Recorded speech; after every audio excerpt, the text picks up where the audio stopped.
وقل رب زدني علما.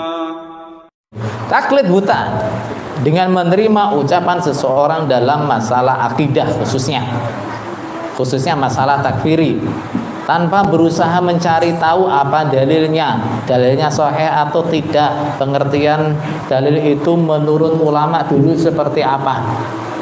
Ini juga jadi apa? Jadi penyebab sulitnya mereka keluar dari paham takfiri. Pokoknya apapun penjelasan dari pusat ya sing bener. Bapak Imam tuh gak mungkin salah. Kenapa? Sudah diusap ubun-ubunnya oleh Allah. Ulama malah gak enak jaminannya diusap. Kalau Bapak Imam ubun-ubunnya sudah diusap oleh Allah, jadi mesti benernya. Jadi piye gitu.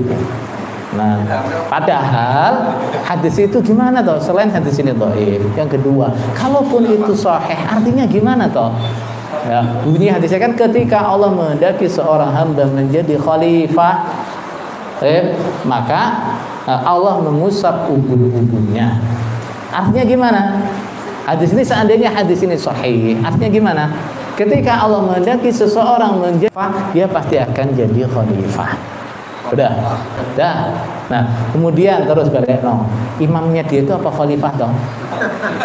Nggak masuk terus, iki jenenge khalifah ini iki. Itu.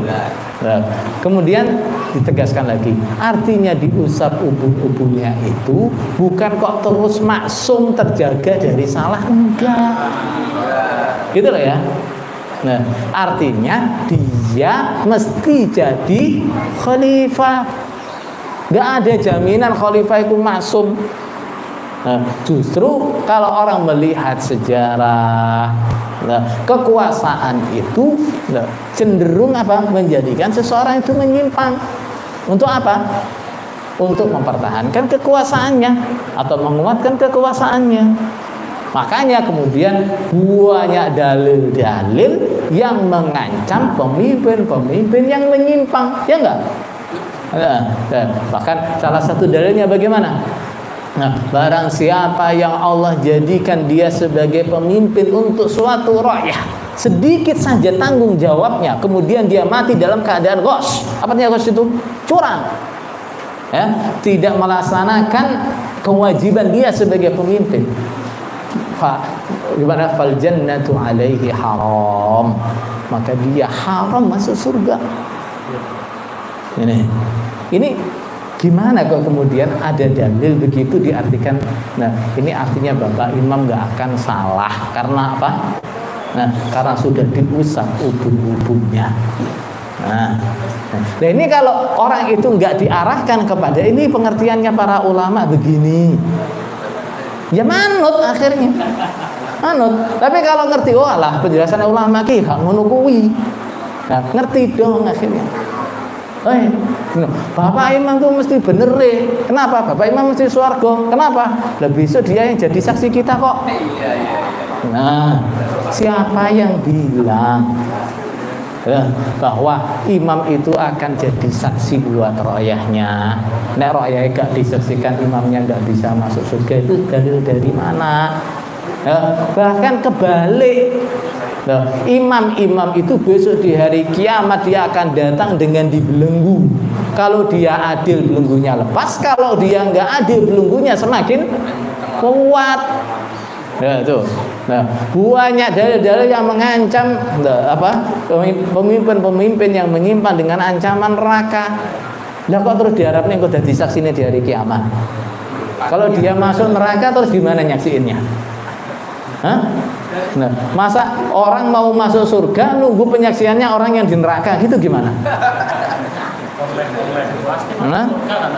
Apa penyaksiannya lewat online? Buka absen. Ya lah. Nah, itu nanti repot lagi kalau ada jamaahnya yang bermasalah dengan imamnya. Gak bisa masuk surga karena apa? Gak dapat penyaksiannya imam, soalnya apa? Gak cocok karo imamnya. Wis pokoke wong ibadah kaya apa wae gak bakal tak sakseni besok. Nah, terus piye? Nah, ini Jadi taklid yang apa? Yang berlebihan. Ini sangat berbahaya. Terlebih yang diikuti adalah orang yang tidak mengerti ilmu atau ahli ilmu yang jahat. Gitu. Ini taklid buta walaupun kepada ulama saja nggak boleh loh. Nah, apalagi taklidnya kepada orang yang bukan ahli ilmu. Saudara sekalian, ini maaf ya, kita omong aja apa adanya ya. Insya Allah, yang pernah ikut asrama-asrama di Kediri atau yang sering ikut daerahan-daerahan bisa menilai lah. Nah, beliau itu ahli ilmu atau bukan? Gitu loh. Nah, itu artinya kita bisa menilai.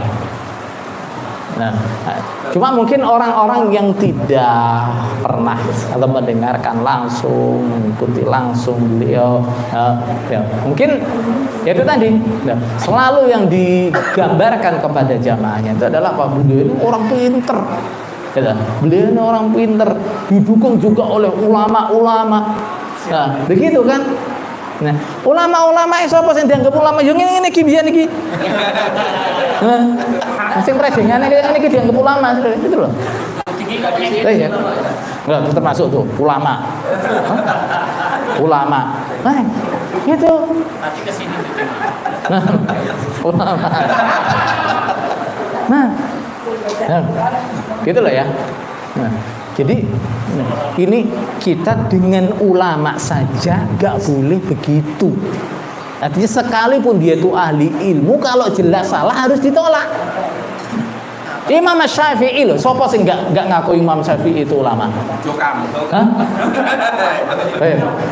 Imam Syafi'i itu bahkan dia ngomong apa? Kalau sampai ada omonganku nggak cocok dengan sunnah, nggak cocok dengan hadis, nggak cocok dengan dalil, buang. Itu Imam Syafi'i ngomong itu. Imam Malik juga ngomong gitu. Nah ini kondisinya seperti itu, terus diperlakukan seperti orang yang maksum. Tapi mungkin nggak ada sih yang pernah ngomong Bapak Imam itu maksum dan seterusnya, nggak ada. Tapi perlakuannya memperlakukannya seperti orang yang maksum. Nah, Allah Ta'ala berfirman, Inna wajadana ala ummatin wa inna ala atharihim muqtadun. Nah, sesungguhnya kami mendapati nenek moyang kami menganut suatu agama dan kami hanya mengikuti jejak mereka. Baik, berarti taklid buta itu perilakunya siapa itu? Nenek moyang. Nah, perilakunya orang-orang jahiliyah. Nah, perilakunya orang-orang jahiliyah, jangan kita tiru. Gitu ya.